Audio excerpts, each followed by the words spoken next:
Selamat pagi, perkenalkan saya Beatrix Stefani Sibuan, NIM 27027963664 dari program studi MMSI Online.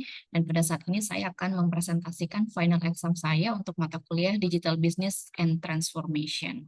Nah, jadi untuk final exam Digital Business di sini membahas dua case study, yaitu pertama membahas tentang perusahaan BYD dan yang kedua membahas tentang Pertamina.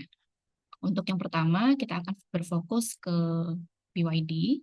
Jadi untuk kondisi BYD pada saat ini adalah mereka merupakan perusahaan produksi atau produsen kendaraan ya yang saat ini sedang trending, yang mampu bersaing dengan kompetitor raksasa seperti Toyota, Tesla, dan sebagainya. Nah, yang menjadi produk unggulan dalam BYD ini adalah kendaraan listriknya.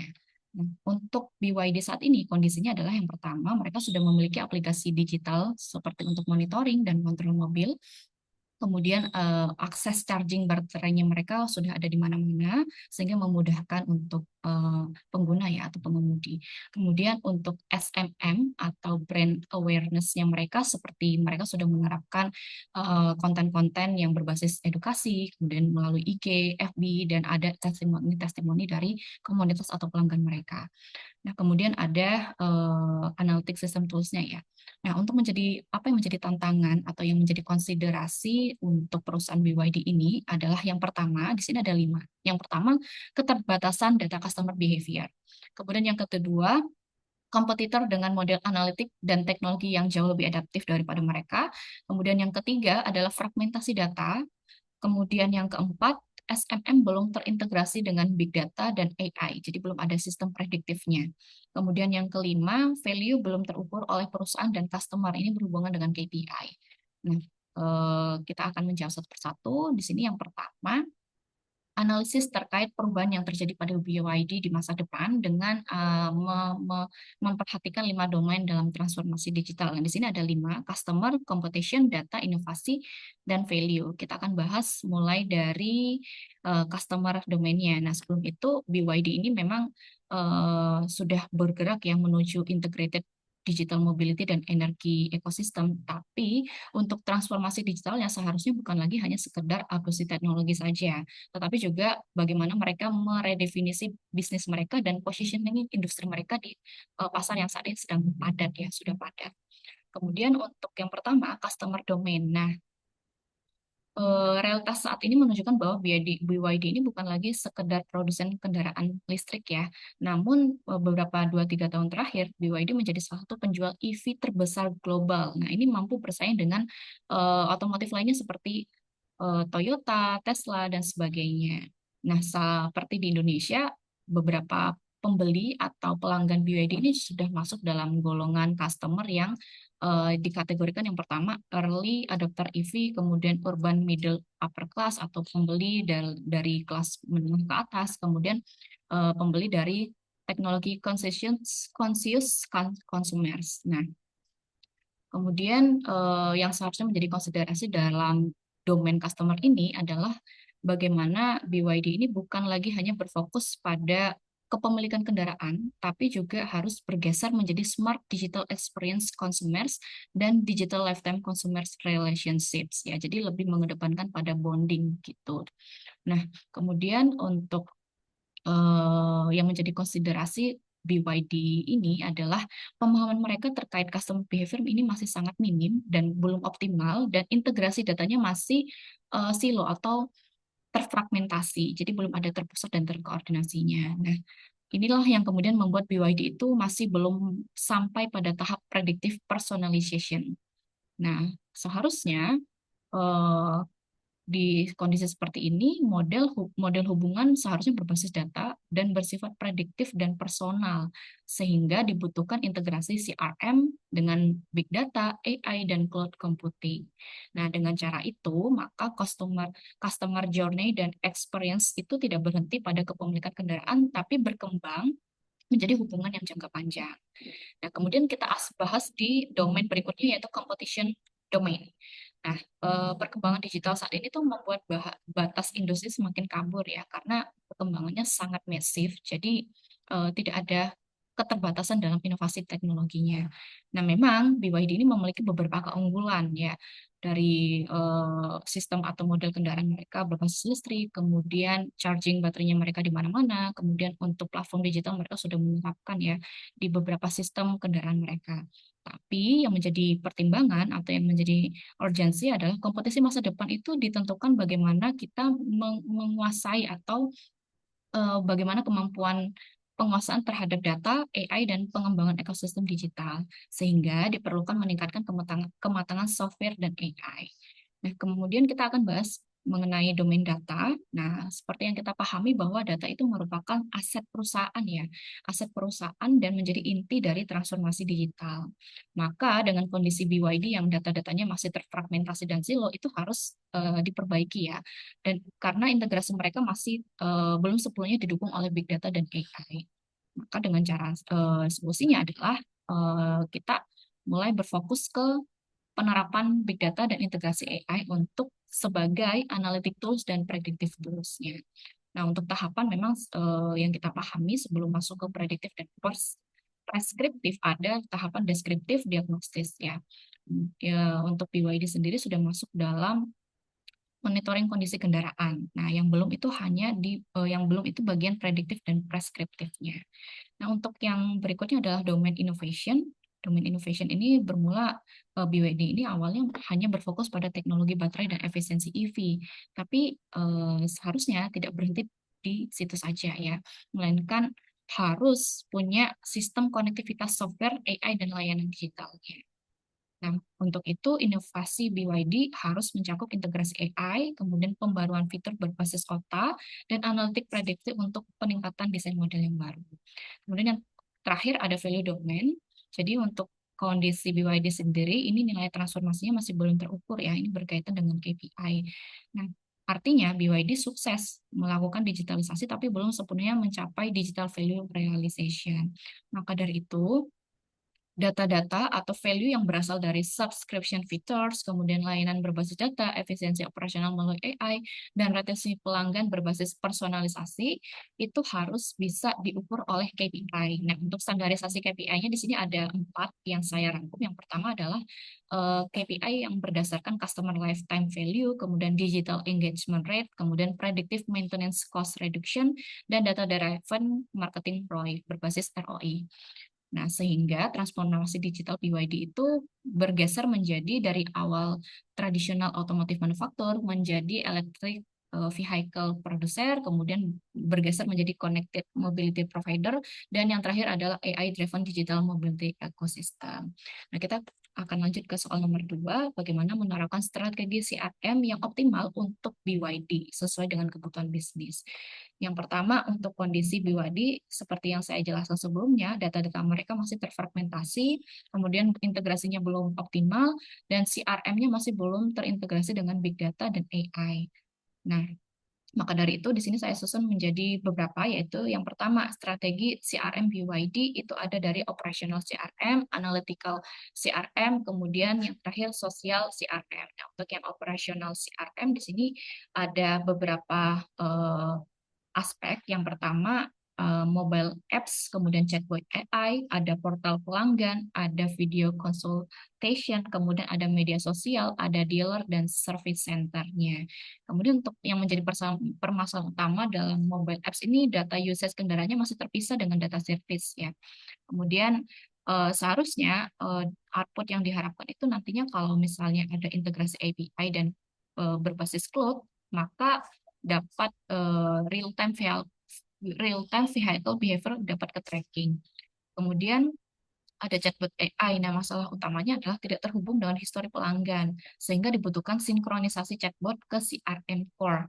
Nah, outputnya, riwayat interaksi otomatis dapat tersimpan dan terdokumentasi. Kemudian untuk portal pelanggan, data transaksinya tidak tersinkron penuh, maka diperlukan pemusatan ya, customer database. Untuk video consultation-nya ini masih belum terdokumentasi sebagai insight analytic, jadi diperlukan recording dan tagging ke CRM. Kemudian untuk media sosialnya, engagement tidak terhubung dengan data pembelian. Nah, diperlukan sosial media API integration. Kemudian untuk dealer service center-nya, data operasionalnya masih silo antar cabang, sehingga diperlukan sistem cloud CRM yang berbasis unique digital ID. Nah, kemudian untuk elemen integrasinya di sini baik dari cloud, unique digital ID, data synchronization, dan real-time dashboard sebagai berikut. Nah, untuk analytical CRM, di sini ada beberapa komponen yaitu data lake, kendaraan, dan pelanggan. Nah, fungsinya adalah penyimpanan data integrasi. Untuk teknologi pendukungnya diperlukan cloud dan big data platform. Nah, untuk machine learning juga sama, diperlukan teknologi pendukungnya seperti AI, ini tujuannya untuk klasterisasi pelanggan. Kemudian untuk predictive maintenance analytiknya, ini diperlukan AI juga, yang fungsinya untuk memprediksi kerusakan-kerusakan secara dini. Kemudian ada churn prediction model, ini untuk mengidentifikasi mana pelanggan yang berpotensi untuk berhenti berlangganan atau memutus hubungan dengan perusahaan, di mana yang tidak. Nah, kemudian untuk yang terakhir, recommendation engine, ini untuk personalisasi AI untuk rekomendasi layanan. Untuk workflow-nya sebagai berikut. Nah, yang ketiga, kita akan membahas tentang social CRM-nya. Nah, untuk elemen pendukung CRM di sini ada 5, yaitu social listening, ini untuk mengecilkan gap antara customer dengan perusahaan.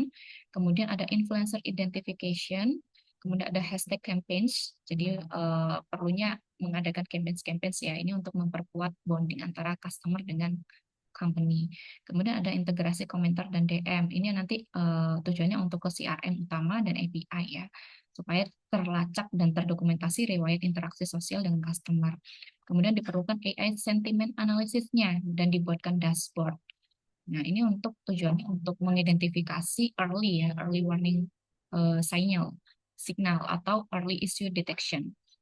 Nah, diperlukan untuk 3 pilar OCM, ACRM, dan SCRM. Untuk output strategisnya adalah sebagai berikut.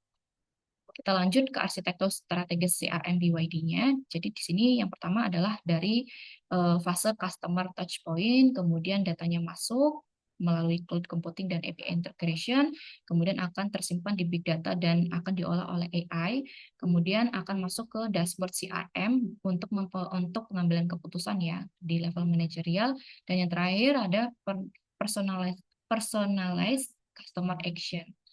Nah, untuk rancangan dashboardnya yang sudah saya buat seperti ini gambaran dasarnya. Jadi untuk yang pertama ada customer overview panel. Jadi ini untuk per masing-masing customer akan terdokumentasi dan terrecord ya. Jadi di sini ada untuk memprediksi probabilitas kemungkinan churn, kemudian interaksinya seperti apa, penggunaan kendaraan juga seperti apa, itu juga akan terrecord. Kemudian engagement dan social analytic panel, saya membuatnya seperti ini. Kemudian untuk standar KPI-nya adalah social engagement rate, sentiment score, response time, dan campaign conversion rate ya. Untuk fungsi-fungsinya bisa dilihat sebagai berikut. Kemudian untuk penggunaan kendaraan ya, di sini juga ada panelnya untuk memonitoring performa dari kendaraan pengguna. Kemudian yang terakhir ada service dan support panel sebagai berikut. Jadi ini berkaitan dengan penggunaan kendaraannya.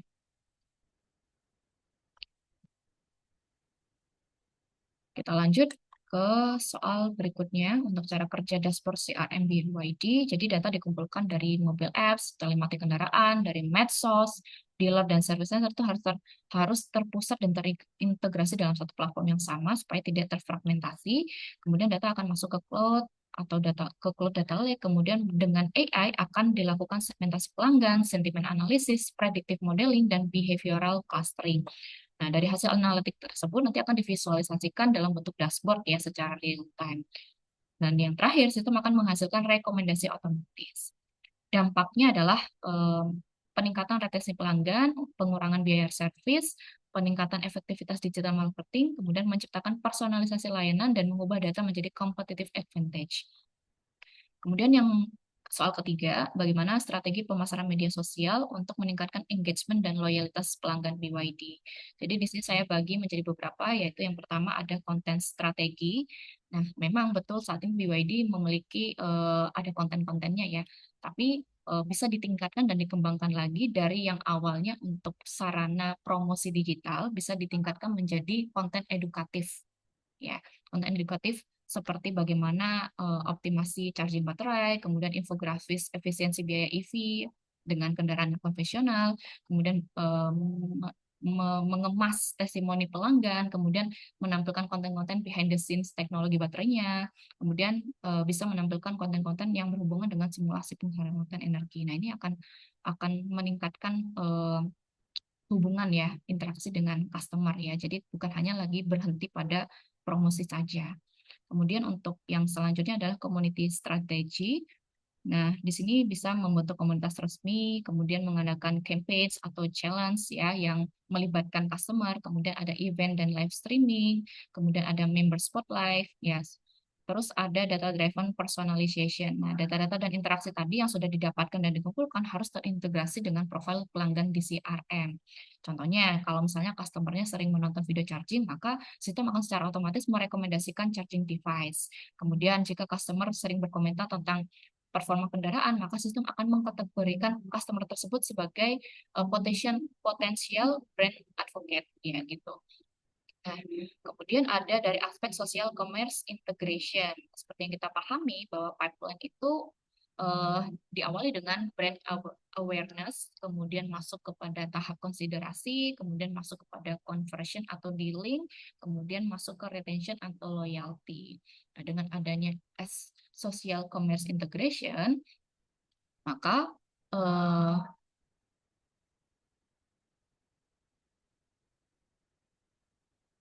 diharapkan untuk perusahaan BYD ini semakin memiliki hubungan yang kuat dengan customer-nya. Kita akan lanjut.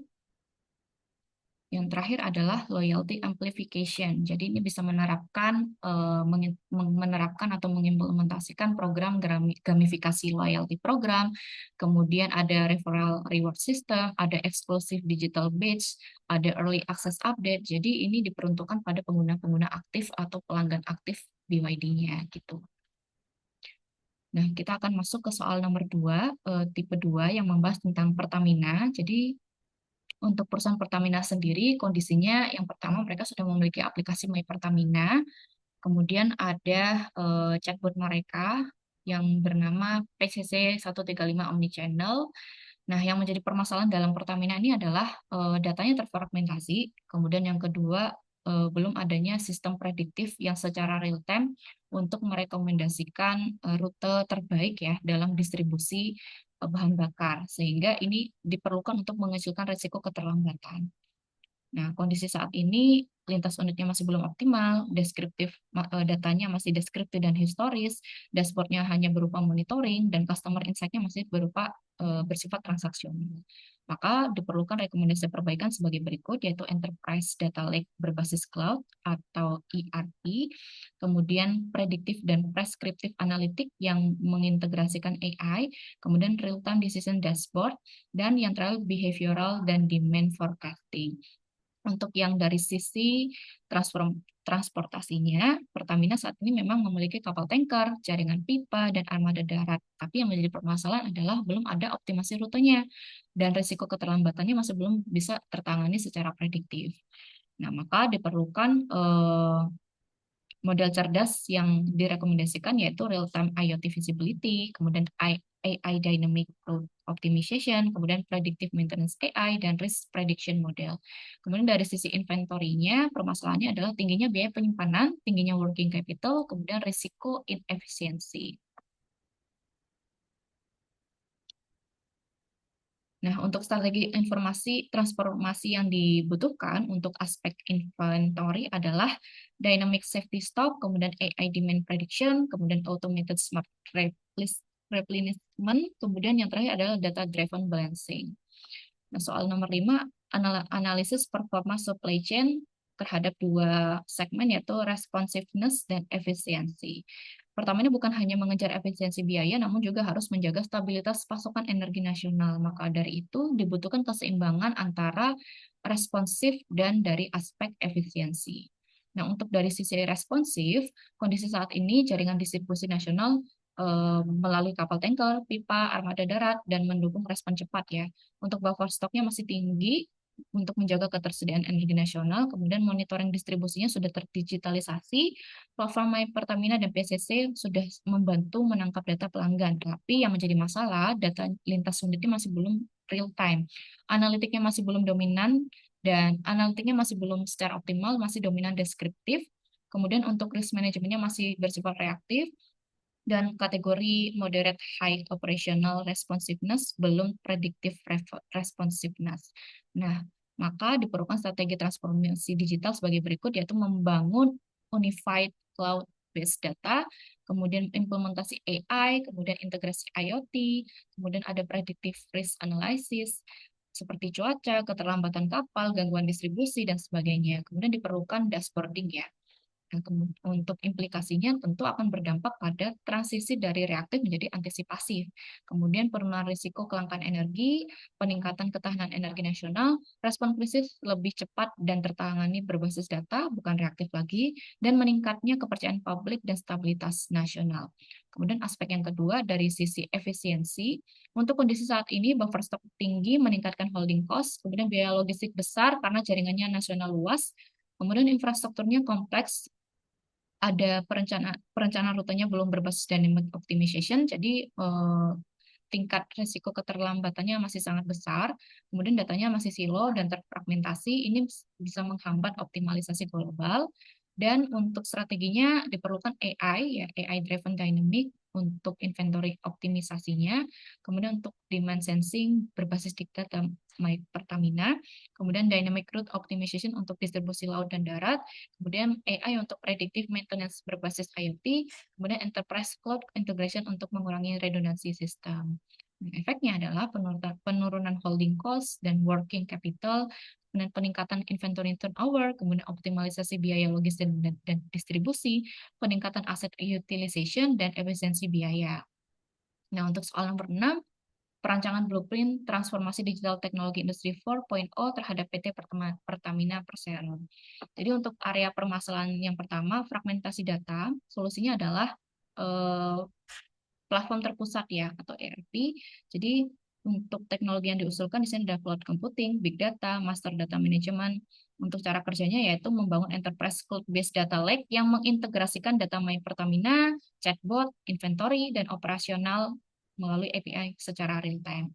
Dampaknya adalah single source of truth dan pengambilan keputusan lintas unit berbasis data terintegrasi. Kemudian dari aspek analitik masih deskriptif dan belum prediktif, maka solusinya adalah AI, prediktif, dan preskriptif analisis. Nah, untuk teknologi yang diusulkan adalah AI dan machine learning. Cara kerjanya adalah mengembangkan model demand forecasting berbasis histori konsumsi regional dan pola musiman dengan sistem memberikan rekomendasi otomatis dan terdistribusi. Nah, untuk inventory tinggi dan holding cost besar, solusinya adalah dynamic inventory optimisasi. Kemudian untuk teknologi yang diusulkan adalah AI, yang cara kerjanya adalah safety stock dihitung dinamis berdasarkan prediksi permintaan aktual, terus replenishment otomatis melalui sistem berbasis cloud. Kemudian dari aspek distribusi belum optimal dan risiko keterlambatan. Nah, ini berhubungan dengan distribusi, maka strateginya adalah smart logistik dan dynamic route. Otomatis ini juga memerlukan teknologi AI, ya, AI routing algoritma dan real-time data integrasi. Cara kerjanya adalah optimasi rute kapal dan armada darat berdasarkan cuaca, kondisi pelabuhan, dan trafik distribusi, serta simulasi skenario distribusi. Nah, ini akan berdampak pada penurunan biaya logistik nantinya. Kemudian ada dari aspek maintenance masih reaktif, diperlukan penerapan IoT dan sensor monitoring serta AI analitik. Cara kerjanya, sensor yang didapatkan atau yang sudah terdokumentasikan oleh AI, seperti pada tangki, pipa, dan armada, akan dikirimkan berupa tekanan suhu kondisi mesin ke cloud, dikirimkan ke cloud, maka selanjutnya AI akan mendeteksi anomali lebih awal. Nah, ini akan berdampak pada pengurangan downtime serta mendeteksi masalah secara dini, lebih dini lagi. Kemudian dari aspek perencanaan strategis belum berbasis simulasi. Nah, ini diperlukan solusi atau teknologi yang diusulkan adalah digital twin technology dan simulasi analytics. Cara kerjanya adalah membangun replika virtual jaringan supply chain untuk mensimulasikan krisis pasokan, lonjakan permintaan, atau gangguan distribusi. Kemudian dari aspek keputusan manajerial masih belum real time, maka diperlukan business intelligence dan real time analytics. Nah, cara kerjanya adalah dashboard eksekutif menampilkan KPI supply chain seperti service level, cost to service, cost to serve, kemudian rate heat map, dan secara real time. Nah, otomatis dampaknya adalah pengambilan keputusan menjadi lebih cepat dan akurat, serta peningkatan governance dan transparansi operasional nasional. Kemudian yang aspek terakhir adalah belum terintegrasi aspek keberlanjutan. Maka solusi yang diusulkan adalah penerapan AI, kemudian emission monitoring analytics. Jadi ini tujuannya, cara kerjanya adalah monitoring emisi distribusi, optimasi rute untuk menurunkan carbon footprint, dan otomatisasi pelaporan ESG. Nah, implikasinya adalah mendukung sustainability goals dan efisiensi energi, reputasi perusahaan sebagai energy company berkelanjutan. Jadi untuk desain dari yang merepresentasikan masa depan Pertamina yang sudah saya buat adalah sebagai berikut. Baik, sekian dari presentasi final action saya. Saya mohon maaf bila ada kekurangan. Sekian dan terima kasih.